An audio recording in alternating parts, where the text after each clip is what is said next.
we want to be, but Eddie Hearn needs to put a little bit more money into the American side to bring more fans. I'm sorry, Brandon Rios and Baby Joe Miller, Clarissa Shields, that's not the fight card that I was thinking. It's Jarrell Miller. That's not the fight card that I was thinking about when I signed up for DAZN. Andrew. Bob, you know what I'm talking about. Brings weight to the fight. Andrew, you know I put together Huey Fury, right? You know I made that fight. Did what? I'm involved in the heavyweight division now, Andrew. I guess you say that a lot. Yes, sir. I'm controlling the heavyweight division now. I mean, I put together Pulev and Fury. Yeah. That's a big money fight, Andrew. In Bulgaria. Well, whatever. I made money.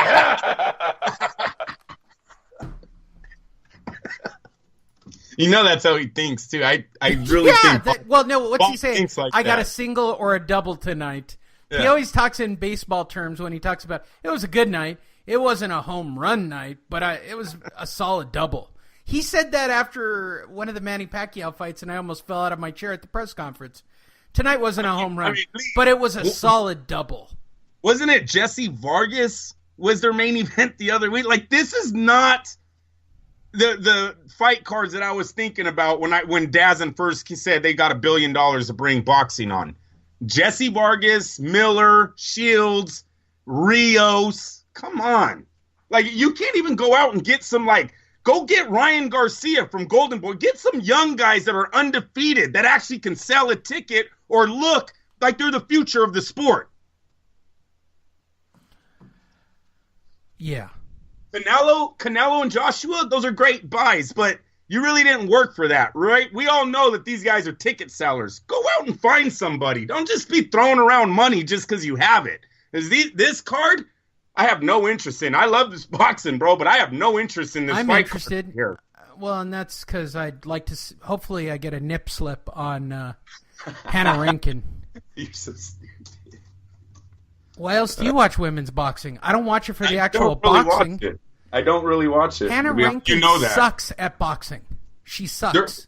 There hasn't really ever been a reason to watch women's boxing. Even when Ali fought, we all know she used to get hand-picked opponents, right? She never fought the diehard boxing elites out there. The only reason we watched Mia the Knockout St. John was because we were hoping for a nip slip, and then she did Playboy, and we didn't need to wait for a nip slip anymore. Hey, yeah. Her stock dropped tremendously right after that. I'm just saying, women, work towards the nip slip. That's what I'm saying. Why do you watch women's? Today is the all-women's WWE pick. Probably would have better luck just dating Bob Arum. I'm going to watch, hoping for a nip slip, Andrew. She should have just dated him. You're married, Andrew. All you should hope for is a nip slip. So are you a top boob, side boob, or a bottom boob guy? Which do you find more interesting when you see bottom boob? No, bottom boob ain't doing shit for me. Side boob? It's going to be side and, yeah. Side and top? Yep. Yeah.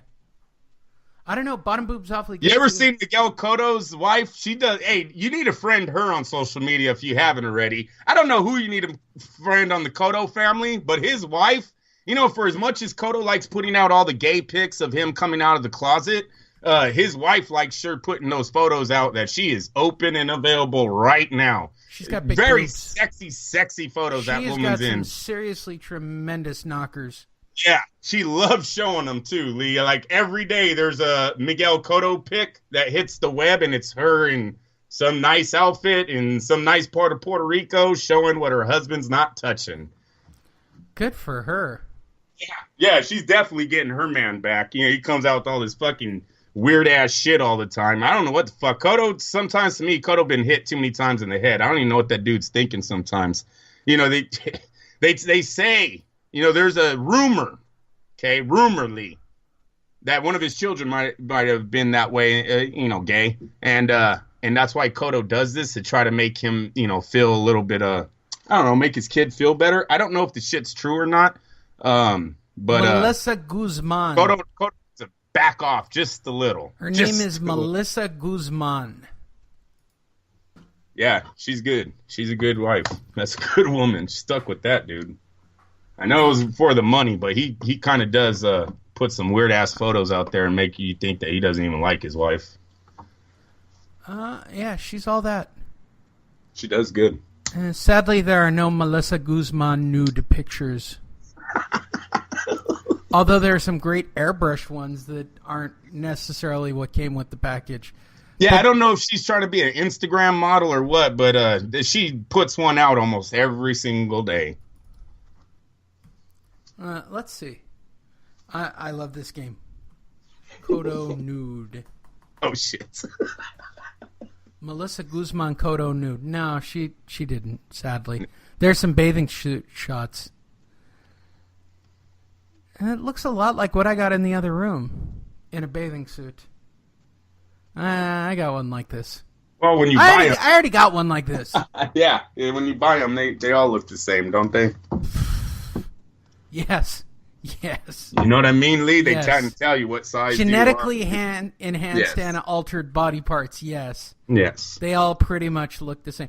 The problem is when they drop too much weight, I'm going to tell you this, when they drop too much weight after buying genetic modifications, for those of you who need to read between the lines, when you buy the fake stuff, the problem becomes if they drop too much weight, then you can see the ripples of the bag on the side. That's not Oh, wow. No, yeah, that's a thing. That's a thing. Yeah, wow. Yeah, Okay. no. Happened to me many times. Kell Brook returned. Back in the day, you probably could have told a couple of strippers that advice, huh? You're like, Yeah, hey, girl, probably. you're losing too much weight. Put on Who some am I to weight. stop a good stripper from getting a set? I'm all for it. Kell Brook's return set down for December 8th in Sheffield. Eddie Hearn promoter, former IBF world champion Kell Brook, has announced that the boxer will return on December 8th in Sheffield, England. Back in March, Brook made his junior middleweight debut and blew away Sergey Rubenechenko in 2 rounds at the Sheffield Arena. He was stopped by Errol Spence in 11 rounds May of 2017, and before that, he was put away in 5 rounds by the unified champion Gennady Golovkin. Basically, Kell Special K Brooks, sucks balls at the elite level, said Eddie Hearns. I am back at the Sheffield Arena on Sky Sports, Brooks said. Okay, great. What? I don't understand. Yeah, there's only, we only want to see him and Khan. It's the only reason why he's in the news. That's a fight people have wanted for a while. It looks like it's almost getting there. Both guys are kind of irrelevant now. They kind of need each other. So, yeah, that's the only reason why he's in the news, bro. I'm just waiting for him and Khan to beat the shit out of each other in the ring, and then they both can ride off into the sunset. That will be the end of both their careers. They've literally been holding out over there in the UK because they know that's one of their final paychecks for the loser of that fight. Yeah, I'm with you. Charlo versus Monroe, Charlo versus Harrison, finalized for 12-12-22. Garbage. Just a PBC fucking has garbage. finalized a doubleheader for December 22nd at Barclays Center in New York. God, I might be there about this time. The doubleheader, which is going to be televised on Fox, will feature WBC interim middleweight champion Jermell Charlo taking on Willie Monroe Jr. He's still in boxing. While his twin brother, WBC junior middleweight world champion Jermell Charlo. They wrote Jermell Charlo twice in this article. I'm not kidding. I do it all the time. Yeah. No, fuck 'em. I'm. This is fucking hilarious, dude. Who knows? Way to go, boxing scene! You fucked this up. The doubleheader, which is going to be televised on Fox, between Jermell Charlo on taking on Willie Monroe, while twin brother WBC junior middleweight champion Jermell Charlo will face Tony Harrison. That's now, what they one's wrote. with an E and one's with an A. You sure they put the same one? Jermell and Jamal.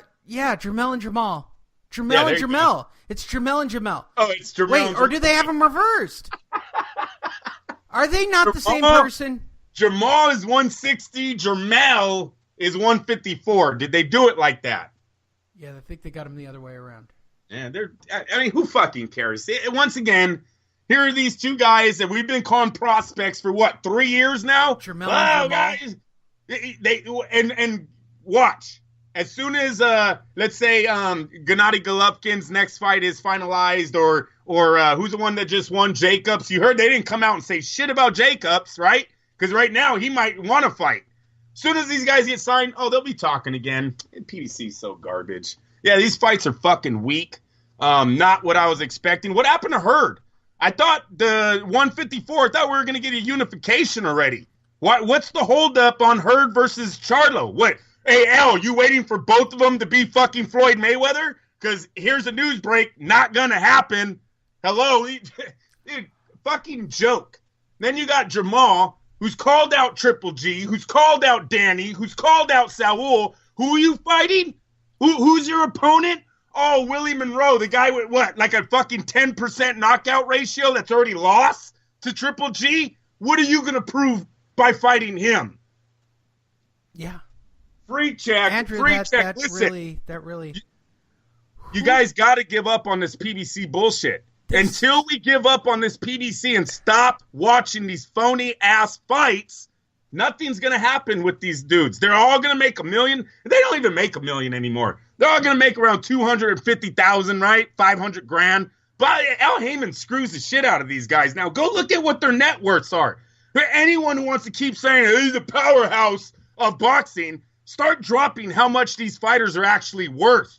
That's going to tell you who's the powerhouse. I'm telling you right now, when it's all said and done, Al Heyman's going to be in lawsuits with these fighters just like Don King was back in the day. It's going to be the percentage he was taking from them is why he was giving them big check fights, because their net worth doesn't add up to their resumes. Mikey Garcia, Lee, correct me if I'm wrong, the dude's not even worth $1 million, and he's fucking, what, 30-something and 0? Yeah. I'm with you. Like Don King said, hey, I might have took a little from my fighters, but I gave the best fights. Right now, what's Al Heyman doing to us? He's taking everything from his guys, While and we ain't we're on the getting topic, shit for it. Andrew, Garcia Comey not next. Garcia Spence still going. One fight from one fight away. Yeah, right. They're talking February now. Yeah, I know. Spence is upset. Spence is getting left in the dust by Terrence Crawford. He's getting ridiculed on social media by boxing fans. His numbers, Lee, do not add up to Terrence. Terrence is a millionaire. Terrence is already worth millions. Spence is just barely got there. He's like $1 or $2 million. Yet he's over here, oh, I'm the king of the block. You know, I own everything. You don't own shit. Your last fight didn't even fucking come close to what Terrence Crawford's the most watched fighter in the fucking sport right now. Hello, newsflash.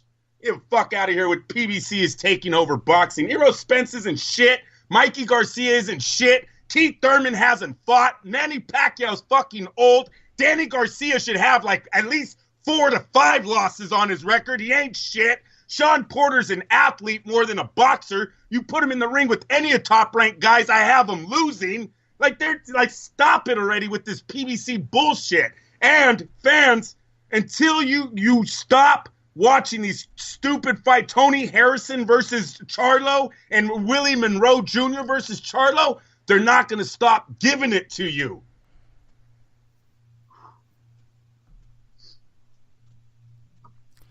Last time I checked, Lomachenko couldn't get Garcia in the ring. You know who he fought? Jorge fucking Linares, the second best fighter in the division. Who did Mikey Garcia give you? Who did PBC? Easter? Robert Easter? Who was that? Anyone know him? Crickets. Next guy they were going to give you is Comey. And then when everyone started giving him shit, okay, not Comey. We're going to go back to that Spence fight. Yeah, we're going to fight Spence now. I'll see it. I'll believe it when I see it. That's what Lee used to love to say on the Pacquiao-Mayweather. I'm doing the same thing. I'll believe Spence Garcia when they're actually in the fucking ring. Right. Which takes us to our featured story of the week. Let's hear it for Bob Arum. I'm fantastic, aren't I, Andrew? Yes, sir. Do I sound mad today? I don't want to sound mad today. Andrew, you sound better. Yeah. Andrew, Hey, did you read the press this week about me? No, what was this, Bob? What did I call Al Heyman? Oh, fucking cancer. Yes, sir. You know why? Because he is. You called him a cancer? You called him fake? He's been putting out a lot on Al Heyman. You don't even Al Heyman respond to Bob Arum. Bob Arum, the cancer. Know your place. Know your Bob fucking Arum place. called Al Heyman the cancer and will prevent Crawford versus Spence. Okay, so this